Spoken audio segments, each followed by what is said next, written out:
Hey everyone, and welcome to Ready, Set, Glow, a podcast where I interview entrepreneurs, brands, and idealists.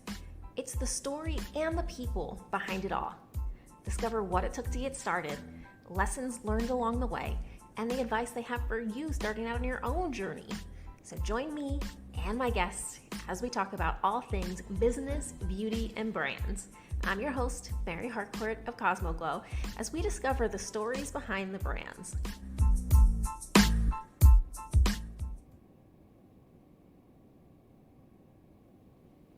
Katie comes to us from Denver, Colorado. She's an artist to her core. She's held positions in graphic design, illustration, and as a marketing director of a 9-studio yoga company. As too many of us experience, navigating COVID as a business leader eventually led her to the point of maximum burnout. She took an inventory of her life, examined her priorities, and worked to find out what was truly most valuable to her life. Katie took space. She pivoted. And she found her own voice was helping small business owners with their marketing strategies in this ever-changing world. She expanded on many of her skills in the process and learned how setting boundaries, getting clear on one's values, and setting priorities can lead to a fulfilling life. Defining priorities and boundaries allows a person to make time for themselves, who and what is important to them, and allows the person to build structure into their business. She unlocks some incredible info how to avoid burnout from the hustling lifestyle we all know, especially in the beauty industry. So Katie, welcome to the show. Thank you so much for having me. I'm really excited to be here. Yay! Yeah, totally. I'm just going to jump right in. How do we stop the hustle and avoid burnout? Like, teach me your ways. As a beauty professional and being in the beauty industry for years, it's just how we live. Like, tell me everything. Teach me your ways. How do we avoid burnout and kind of cut down on the hustle lifestyle? Oh man, I mean, that's a huge question. It's a huge question. It's a multifaceted question too. I loaded you all up. Yep. No going in slow. We're just going in hard, and I'm cool with that. Yeah. I mean, the hustle is here for every industry. It's just become part of our society and our culture. And we just think it's normal to work a million hours and feel exhausted. And I mean, in all honesty, be miserable. Yeah. And so, my philosophy and thought about all of this is really coming back to like tuning in and noticing things. So noticing when you're booking appointments and you're having dread around it. Is it because of the specific client? Is it because of the time of day you're booking? All of those questions can start to like help you figure out what is it that's actually not helping you? Yeah, or you're sore. Like, I used to do lashes, and I'd had 12 clients one day, and like by the end, like my shoulders, my back, my neck, like it was painful. Yeah. So then it's like, that's a great example of like, all right, so how can I pull back from not only like dreading clients, but like being dead tired by the end of the day? So maybe it's, all right, I had 12 clients today and that was miserable. So tomorrow I'm going to try 11 clients. Oh, no, that's still miserable. And you kind of just slowly get down until you're like, oh, 7 clients is my sweet spot. Like I can vibe on that. And then you notice, oh, I need an hour for lunch. Like I need some time to like decompress, maybe pick up a book, maybe go for a walk, whatever it is, like giving yourself a little of that space to be able to take care of yourself and to prioritize yourself. Which sounds beautiful. And like, I would love that to be reality, but what happens when people text you and say, hey, I just had a trip come up, emergency, I'm leaving tomorrow, can you fit me in tonight? Or you have that hour lunch break and someone says, my daughter has to go to the doctor right now, can I move my appointment to 2:00, which was your scheduled hour? I would say you can give yourself maybe 2 days a week that you allow for those emergency calls. So maybe there's fair. 2 lunch breaks during the week that you say, all right, I'm willing to skip my lunch break to take care of my client, but I'm not doing it every single day. Because otherwise every client is saying my time is more important than your time.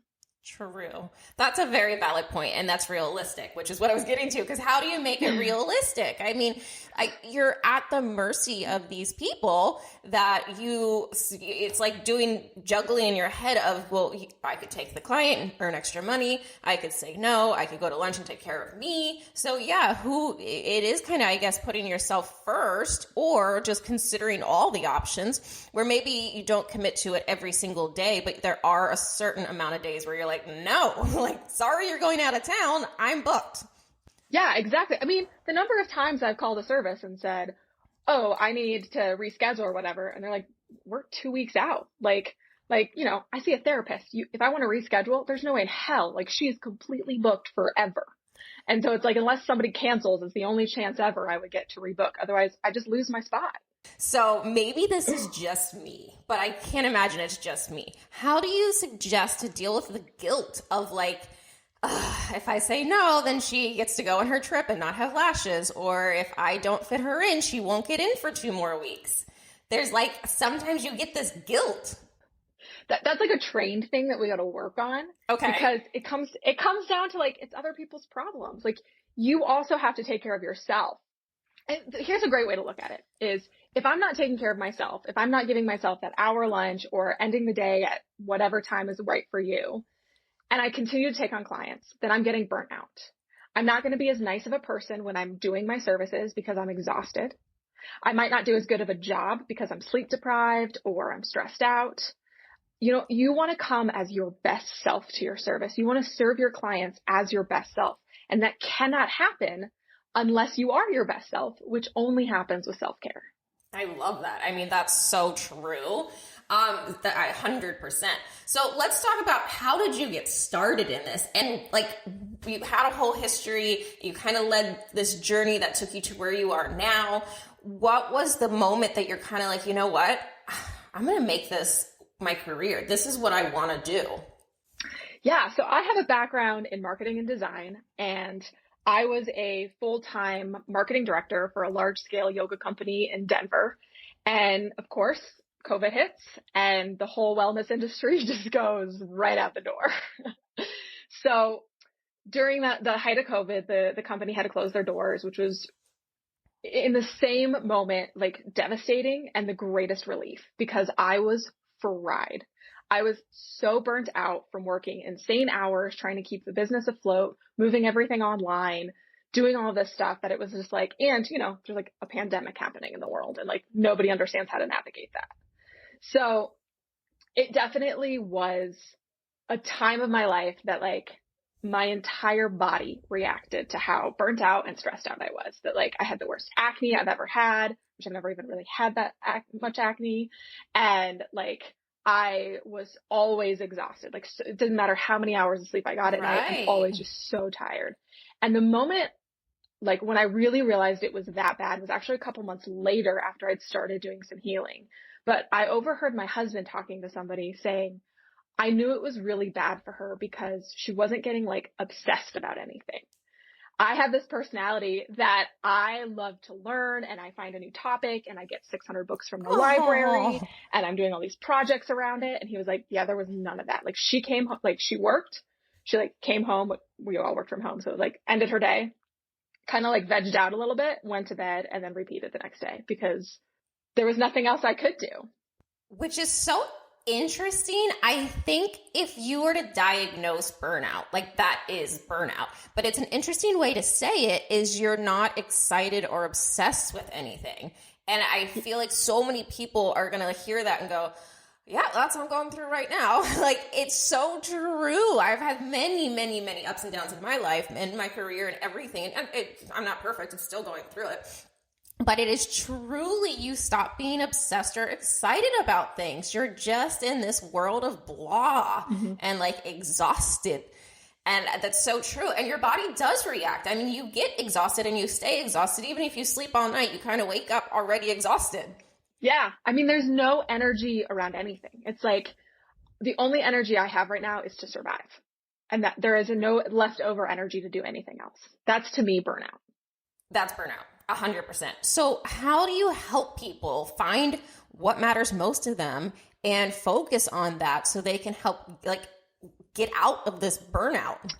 Yeah. So for me personally, it started with just kind of getting back to the basics of I took a little bit of time off between figuring out what I was going to do next career wise. And in that time, I was like, well, I think I want to stay in marketing. I don't know exactly what it's going to look like. I had a couple clients come on and was just doing freelance stuff.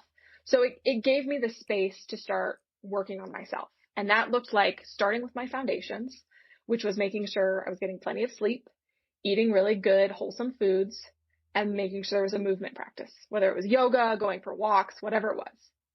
Those are the three things that we need to survive as humans. So once you have that on your plate and you can get those into your day, then things can start getting a little bit better. So, I mean, it sounds so simple, but I fully agree. Yeah. It is. I mean, it is so simple, but we always forget it, and we don't always make time for it, and that we push it aside. But when we can just start with those three things, we can feel the difference in our bodies. We can start to notice it in our day. And so from there, then I started getting into some other areas. I ended up deciding to go into a yoga teacher training, which was really great for me because it forced me to do a movement practice every single day. It got me back into a spiritual practice and just like really focusing on my health. And it was just this beautiful time of healing. And that then allowed me the space to start thinking about like, all right, well, what do I really care about? Like, if I'm going to build a business, if I'm going to build a life, what do I want it to be around? And so then I started developing what my values were. And I came up with 4 values, which are my community, my family and friends, my health, creativity. I like having some sort of creative outlet. I'm a painter, so I'm doing that a lot more often now. And then my spirituality. And so I developed these 4 values so that I could use them as a measuring tool to make decisions in my life of, is this business that I'm building or these clients I'm taking on, do they align with my values? Does how much time I'm spending working, does that align with my values? And all of those little things of building foundations and creating values and making space for self-care, those are what allowed me to start healing from the burnout. And, it still took me a solid year to get to a really healthy place, that my skin started clearing up and I wasn't exhausted all the time. But, through that process, now I've learned these tools that allow me to implement them over and over again, week after week. Now, obviously it's never perfect, but it's a practice. Absolutely. And through your journey and kind of breaking it down into these very simple things. I mean, you make it sound so simple. You make it sound so easy, but I totally see how you broke it down into very bite-sized pieces that are achievable and then stopped and said, okay, like literally everyone needs this and I can help them get there. Yeah, I think one of the things that I get a pushback on a lot, and I'm sure that your listeners right now are thinking the exact same thing. And it's like, yeah, but I want to make money. There is a trade-off. And I think that's part of the juggle in their head is like, okay, that's what you say, make it sound so easy, but it's also where is the realistic part of having both? Exactly. So when I work with clients, because my day job is a marketing strategist. And so I'm here to try and help you as a brand make money and fulfill your dreams. But I want to do it with intention, and I want to do it by simplifying your marketing plan so that you do have time for work-life balance. So I love that. The number one thing I start with is not how much money do you want to make this year? It's how much money do you need to make this year? What is the lowest amount possible that you can make and still live a comfortable, happy life, be able to support your business, be able to support your family, but we're not talking about being the next Kardashian. Well, we're also talking about not scraping by, which I think so many people are. You're still trying to just make it where you're not making it as much money as you need at that point. So it's not even having the conversation in a negative way. It's saying maybe you need to make more and the money you need is what we need to focus on. Yeah. And the reality is especially when you're a new business and you're like getting your footing and you're building your clientele, there is going to be more hustle there. Like that's just the reality of starting a business. The goal is, though, to not have that lasting forever. So we want a time limit on how many months are you willing to work like crazy hours, 60 hours a week or whatever. Yes. Like maybe we say, all right, you get 6 months to do this. And then after that, you have to start pulling back. And if you're not making enough money here, let's readjust. Let's think differently. Or maybe you need to raise your prices or like figure those kind of things out. Right. I mean, I think that's in a nutshell so valuable is to get your time back. You do have to raise your prices. And there's a way and a strategy, and I'm sure this is what you help with, is being able to strategize. Here, we're going to redo a little bit of how our marketing strategy goes so that we can add in the price increase and get your time back so you have a more balanced life. I mean, that's the thing is we want to give you your time back. So finding that balance every time, like balance looks different throughout our entire lives. Like when you're starting a business, when you're starting a family, any of those kind of things are going to like push your time in a whole different direction.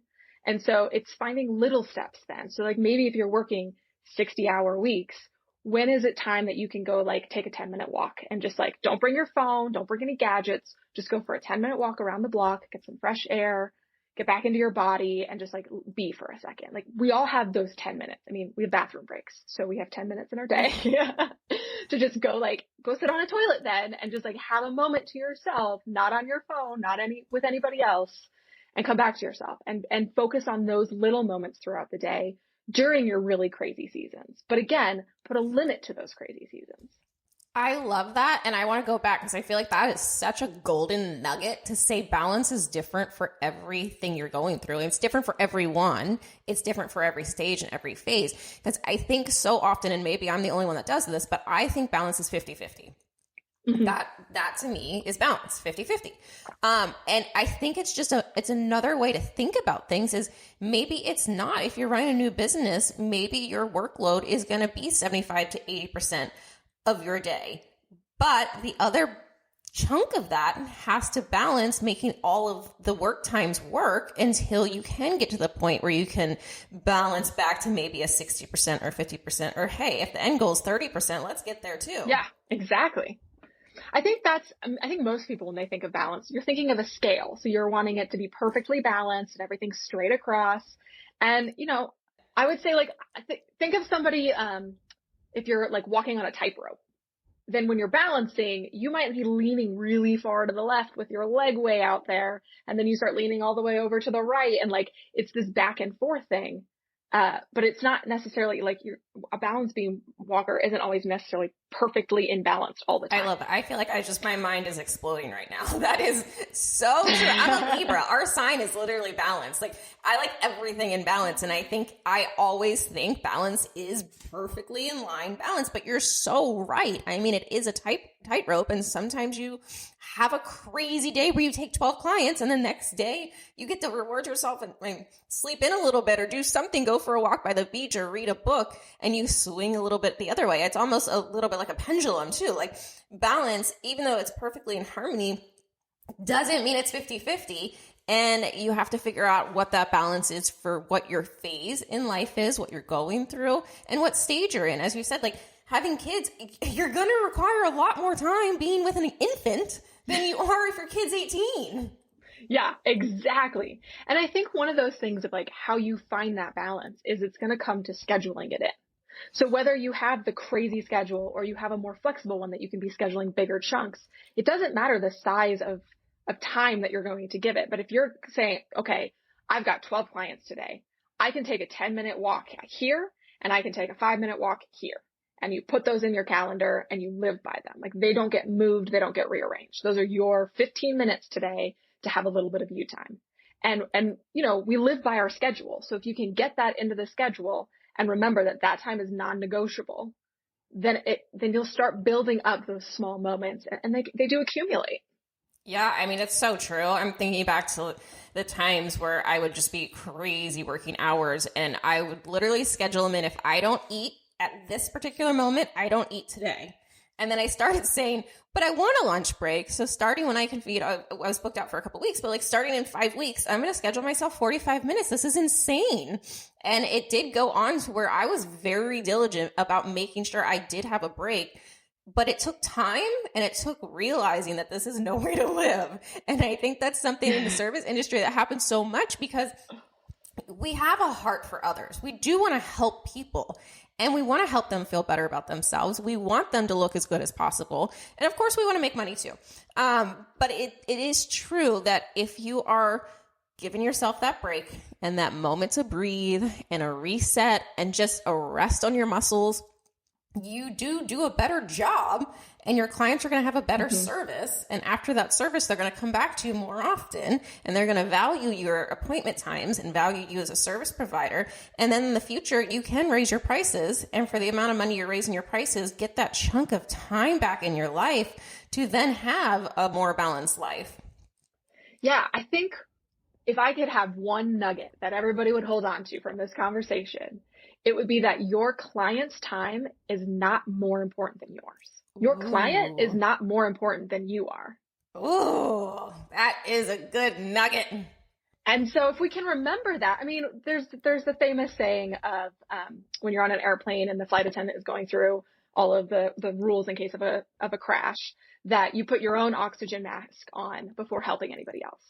And they now even walk through the aisles and go to all of the parents and they look at the parent and they say, you put your mask on first, then your child. Wow. Because you come first. If you are not healthy, if you are not taken care of, you cannot take care of the person next to you. Boom. I feel like that is so, so helpful and a great way to make that relatable. So let's talk about marketing strategy. What is marketing strategy?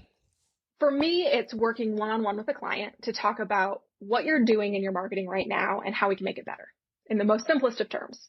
So we can start looking at your analytics and find out what's working and what's not. We can come up with a plan of most likely taking away some tasks on your marketing. If we're figuring out that things aren't working, I want to take as much off of your plate as possible. But I also like to look at the things of like, what do you like doing and what do you hate doing? And is there room to outsource the things that you hate doing but are working for, but that marketing is working for you? So marketing strategy really comes down to us just like having really in-depth conversations around your marketing and giving you the tools so that you can improve your marketing. I love that. And that makes so much sense. I mean, there's certain things in my business that I love doing.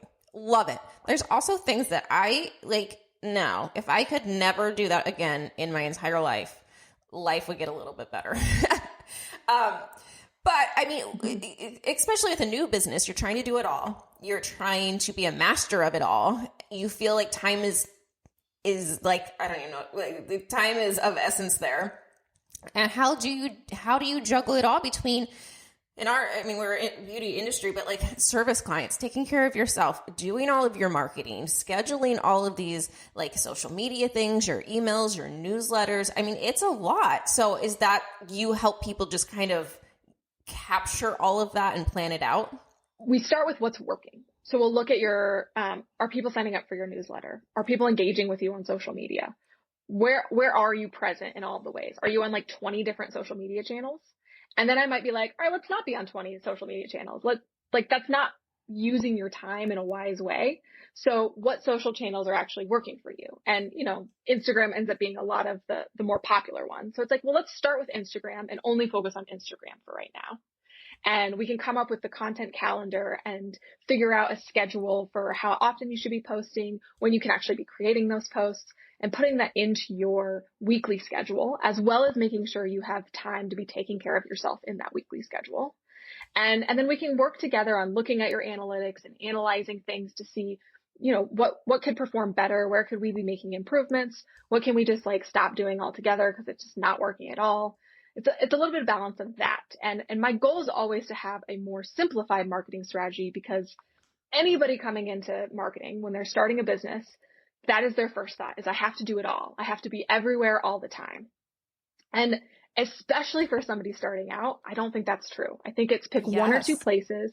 A newsletter is always going to be really powerful, but that doesn't mean you need to send one every week or even twice a month. You could just do a monthly newsletter and figure out the ways that we can make it so it doesn't feel so overwhelming.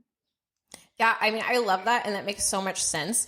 And I think we are all guilty of trying to be spread so thin on so many different platforms. But it's almost like if you're on 10 platforms and giving 10% and getting 10% back, it's not really working. Where if you're on a platform and it's 90% working for you, put 90% of your effort and you're going to get so much more back from using a platform that's working for you than trying to spread yourself so thin and getting no results from any of them.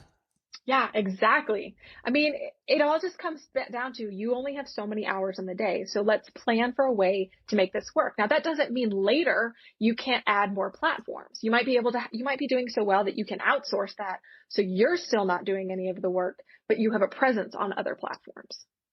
Oh, okay. So one of the things you do is help people find their values, what matters most to them, and then what they enjoy the most in their strengths. How do you kind of help boil that down? I think sometimes it's confusing to know really what one's values are. Yeah, I totally get that. When it comes to values, I have a couple of different questions that I like to go over with clients. And I actually have a free guide to work-life balance that includes all of this information in it too. That's on my website. So as soon as you show up on my website, there's a little pop-up. You can click there and sign up for it and start just filling out the questions and thinking it through. And what's your website? It is the Katie Leigh, Leigh.com. Perfect. Okay. Now we're all on board. So go back to where yep. Yeah. So one of the questions that is featured on there, but is one of the ones I start with is, what do you talk about the most when it comes to and this is how we're figuring out your values. So what do you talk about a lot or often, things that you say to your friends or family? For me, the conversations around being obsessed with community always came up. So talking about how community was important to me, talking about, we'd watch movies and I'd be like, I love that movie so much because everybody came together and it was all about community and they were so focused on being present with their friends and family. And that's the kind of stuff I talked about over and over again. So I was like, oh, community is important to me. Like, that's interesting. That's so interesting. It's true. Yeah. I mean, I can think about the top 5 things I think of in 30 seconds, and I would have never actually validated that that's what my interests are. But when I think about it, you're still right. Yeah. So just pay attention to like, what are phrases or conversations you have over and over and over again. And, another one was health for me. I talk to everybody about health. Whenever somebody complains about feeling burnt out or that they're not feeling good or whatever, I'm super into herbs. And so I'll like make teas for friends. And it's just always been something that I do. And I'm like, oh, I'm really passionate about health. And like, I haven't always prioritized my own health, but I've also had a lot of health issues throughout my life. And so the more that I can do research on it, pay attention to my own and help other people with theirs, the happier I feel. Which then is the second way to find your value is, when are the moments that you just feel so lit up on fire? Like those times where you're like, oh my God, this is what I'm meant to be doing. And it doesn't have to be like a service or a job kind of thing. For me, it was, when I make teas for people, when I do research about health, when I'm painting, any of that kind of stuff, I'm like, I could do this all of the time. Like I just love doing this kind of stuff. I think that's an interesting way to talk about fulfillment too, because everyone always says you have to find fulfillment. You have to find fulfillment. What is fulfillment? And it's exactly that. It's like feeling so full of you being in that moment and everything is going right in the world and all your needs are met and you're happy and your spirit's happy and your body's happy. Like that's just fulfillment. And I think that's something too, when you're asking people find their values, it's like, what fulfills you? Where's your happiest moments? And what's great about that is those pieces that fulfill you don't have to be monetized. And in a lot of ways, it's better to not monetize them so they continue to bring you joy and don't make you feel stressed out. And so like for me, it was, like making teas or reading about health. Like I'm not a nutritionist. I'm not going to give you like doctor advice. I can say, oh, I read about this. Or, oh, I can throw these herbs together and make you a tea. And it brings me a lot of joy. It makes me feel really happy to do those kind of things. But I'm not starting a tea line. I'm not doing any of that kind of stuff. It's just something that brings me joy and it makes me happy. And when you notice those things that fulfill you, those can also be the things that you're scheduling in your schedule for. So when I know that I love to make teas, I need to make sure that I have time in my week to do a little bit of herb mixing because that's going to bring me joy and make me feel whole. I love that. So if you just vibe with making candles or something like that, it's like, hey, on Tuesday night, on whatever day, Tuesday night, Thursday night, that is my candle making day. And I grind up all of the herbs and the essential oils and I make sure everything's planned for that evening rather than saying, yeah, when I get the time, I'm going to do that. Exactly. Because I feel like we have so many things we're trying to accomplish when we get the time.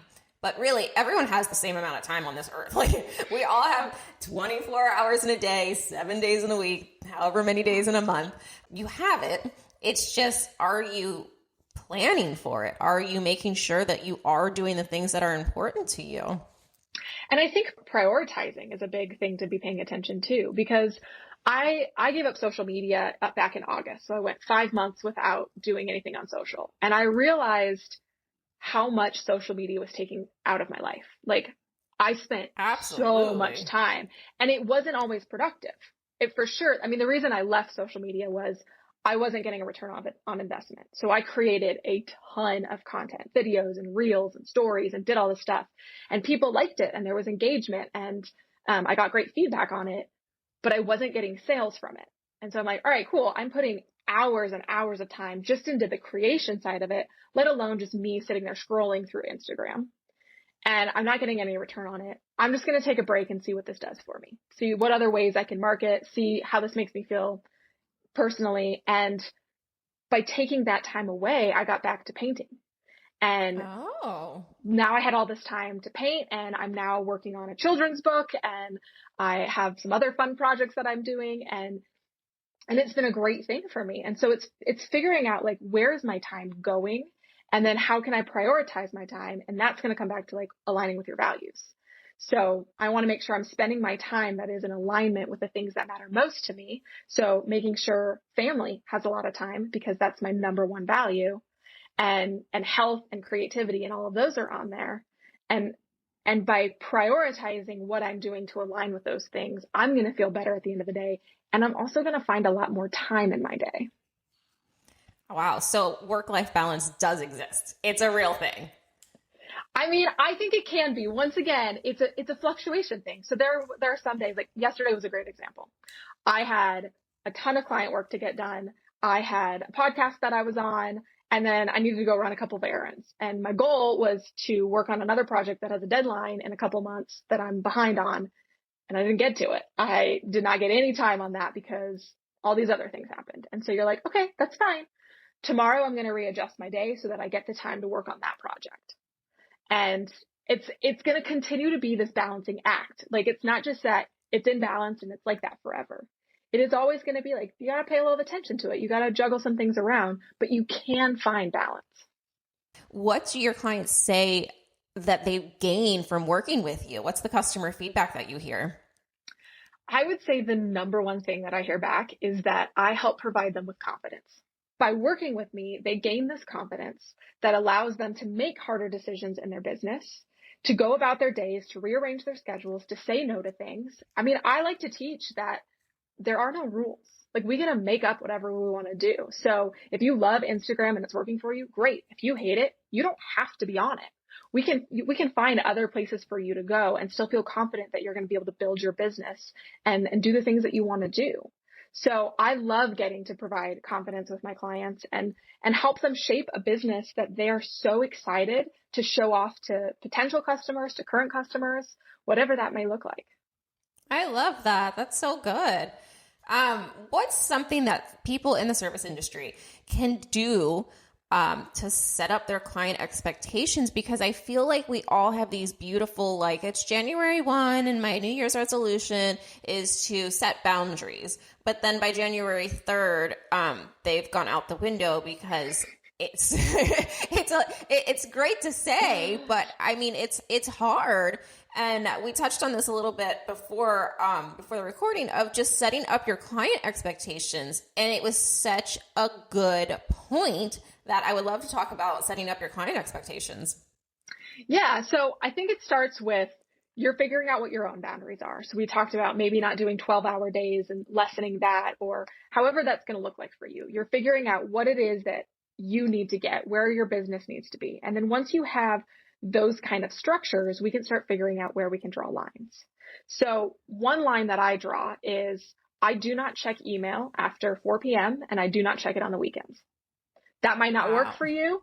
You might change it up a little bit. Maybe you say, I check it every day of the week, but it's closed at 6 p.m. And so then in my signature, I say that. I say, I need 24 business hours to respond, and I do not check messages over the weekend. No one has ever had a problem with that. And I think you have to put it up front. You have to let the client know. I think that's one of the biggest pitfalls is we set up our own boundaries. Like, okay, after 7 o'clock, I'm not going to talk to clients and I'm not going to book in any last minute appointments. And it's after 7 o'clock, but your clients never got the message where right. If you can send out a newsletter or update your clients and say, hey, starting March 1st, I am going to not respond to your messages after 7 p.m. Thank you so much. I will get back to you in the morning. or have like a little auto messenger set up on your Instagram. Email is a beautiful thing. And even just training your clients into that, where it's, hey, thank you so much for your message. I'm going to get back to you tomorrow. I am spending 7 p.m. and on with my family. And I think your client respects that, where it's like, oh, shoot, I am so sorry. Yes, go be with your family. And the next time they go to send a message, it's going to be like, ooh, you know what? I'll just text her tomorrow, or I'll call, or even I bet it would train them to go book online, because instead of having easy access to texting you, they know that, after 7, she's with her family. I'm actually just going to go online and book my own appointment. And you just accomplish 2 things with that.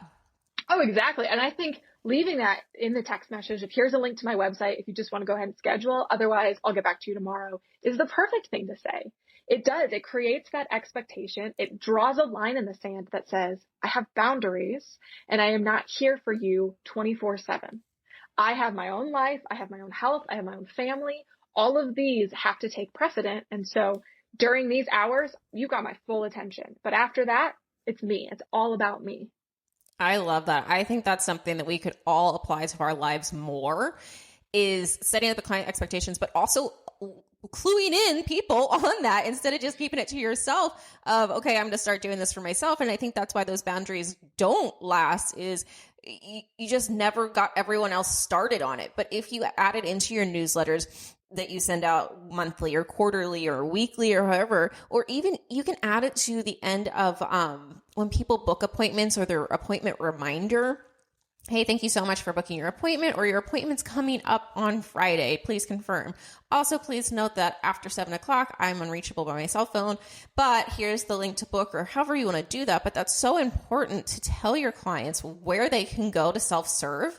And that, hey, at this time, whatever time, and we're using 7 p.m., but maybe it's 3 in the afternoon, you go pick up your kids, and from 3 o'clock on, like, you are in mom mode and you're doing what's good for you, your soul. What's fulfilling you is spending time with your family. And it doesn't mean that your clients aren't important. It's just separating that work and life balance a little bit, and also giving them an outlet to say, hey, thank you so much. I'll get back to you tomorrow, or you can book your appointment here, or if you need anything, please contact the salon or deal with the receptionist or somebody at the front desk. They answer all these questions for you. You're not just ignoring them. I think that's also some things, a mistake that's made often, is people just ignore the client. At 7 o'clock, okay, I'm done. And that client's sitting there like, so I'm going to find someone else because they don't respond to my messages. Where just communicating and being transparent lets them in, where, oh, thank you so much for the message. I appreciate that. I'm still with you. I'm still committed. You're still my service provider. But yes, I will respect your boundary and go make my own appointment and, go down that route. The biggest part is going to be in the transition. So when you go from, I answer text messages and emails and everything all the time, to, oh, now I have a schedule. That's going to be where people have the hardest time. So making sure you get the message out, you're responding to those text messages for the first month or so, that you'd say, oh, hey, I'm with my family. I'll respond to this tomorrow. But eventually you're going to get to a point where, like, maybe you put your phone away for the rest of the night so that it's not even a distraction for you, so you can be with your family, and then you're not going to be able to respond to those messages. And that's okay too. Like, I would just make sure you have that kind of messaging, those boundaries all over the place. So it's in your email signature. It's on your contact page. It's in any reminders for appointments. And there's other ways to do, like, automated automated messages with your text messages or your Instagram messages, any of that kind of stuff. And just have it really set up so that people know what the expectation is, how fast you're going to respond, what your hours are, all of that kind of stuff. And another way that you can even limit some of the ways that customers get through to you is, I have a Google phone number, the Google Voice, that I give out as my work number. I don't give out my personal phone number because I'm very private and I don't want that out to everybody out there. And so by giving them my Google number, I can also choose times that my Google number even comes through on my phone. And so after a certain time, I just don't get messages anymore. I mean, that's such a helpful nugget. Absolutely.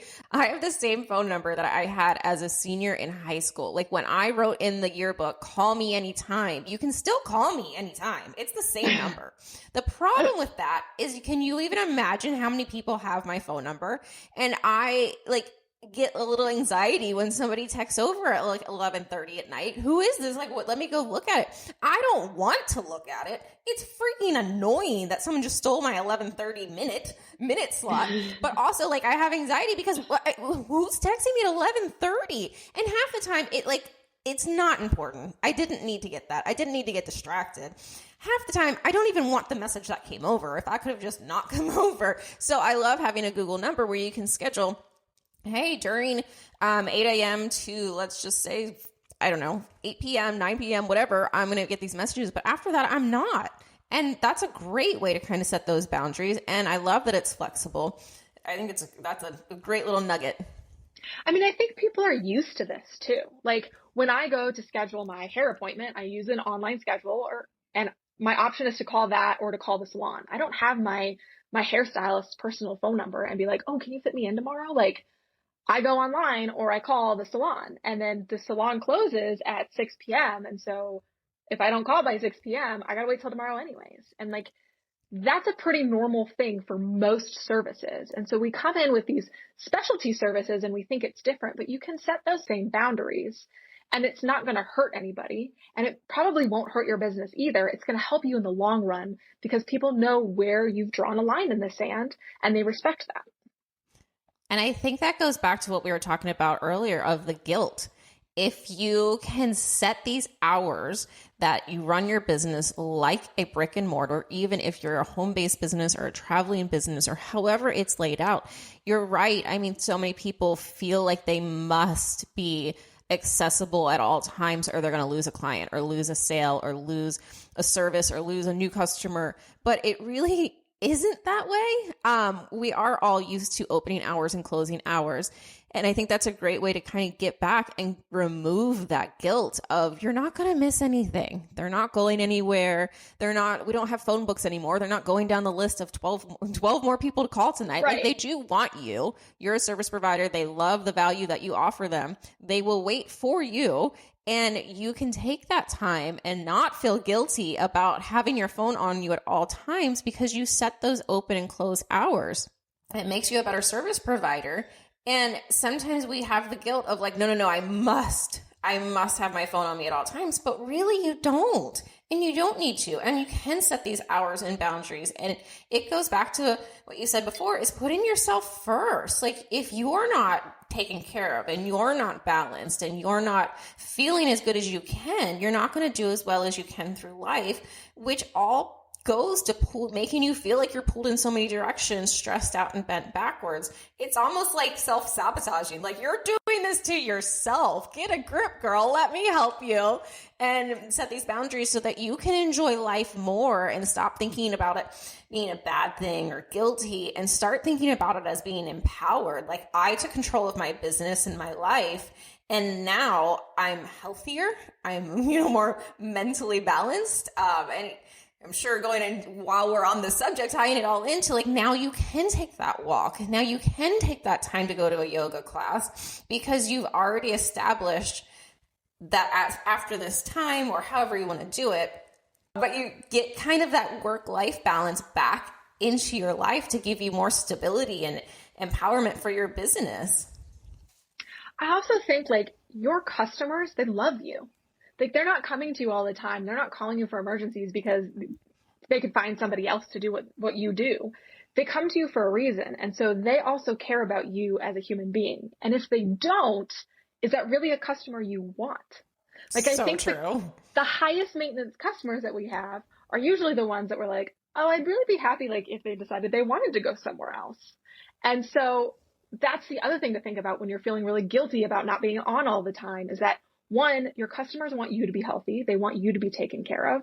But if they don't, then maybe that's not a customer you really want. And if they do leave, it could make your business better. We don't need to appeal to everybody. We don't need every client. We want the clients that we're going to love to serve, that appreciate what we do, and we know that we can help. I love that. That's so true. And it just goes back to exactly what we've been talking about. What you run your business is when you are spending your day around the clients you love and the clients that respect you and value your time, you're going to really enjoy your job and what you do. So you're coming to work excited about it, and you're going through your clients and it's a great day, and you leave and feel like accomplished. I had a great day, great clients, and now I get to go home and be with my family and do what matters most to me, versus like, oh God, she needed to move her appointment, and then and you're all of a sudden you're like stressed out and frazzled. And it's just going back to setting those boundaries and making it the life that you want, which sometimes is hard, but you do have to say, is this client really valuing me? And am I choosing to make this ungrateful client happy by throwing off my entire work balance? Or am I going to say, hey, I'm not available at that time, and if they never come back, that just made my life better. Yeah, exactly. Like we've all had those clients that were like, oh, I just don't want to ever deal with you again. And that's okay. We cannot serve everybody, and they will find the person that works for them, but it doesn't have to be you. I love that. Well, Katie, thank you so much for being on the show. I think we got so many things that everyone's listening to this going, okay, I can change at least 2 or 3 things in my business to make me enjoy my work more, make me enjoy my life more, and probably build more stable relationships. So thank you so much for all of your insight. I love what you do. If someone's listening right now and they're like, okay, I need to talk to her, she's amazing, where do they go to find you? How do they get in contact with you? The best place to get in touch with me is through my website. It's the Katie Leigh, Leigh. Apparently I spell it very weird, .com. And, you can sign up for my newsletter. If you respond to any of those emails, they come directly to me, and I respond to every one of them. Or I have a contact form on there that you can reach out to me on that as well. And then what kind of services do you offer? I mean, if someone says, I love what you're talking about today, I really want to do this. Is it a coaching program? Is it a class? Is it a course? Like how does your business work?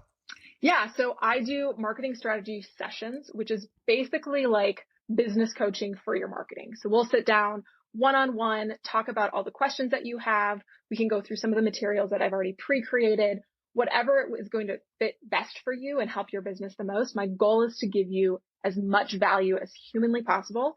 And I have that set up as just a one-off time if you only want to try it once and then you're done. Or I also have a couple of different options for packages.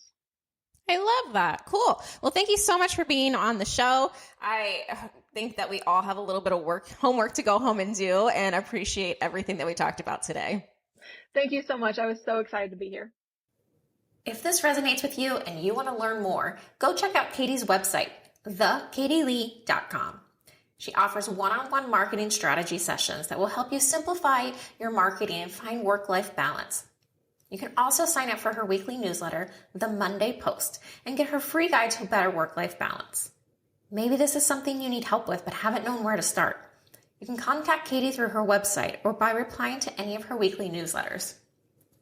That wraps up today's episode. For more information on our guest, you can find them at maryharcourt.com under the episodes tab. You can always find me on Instagram at maryharcourt_ and the Cosmo Glow Light. I hope you enjoyed today's episode and many more to come.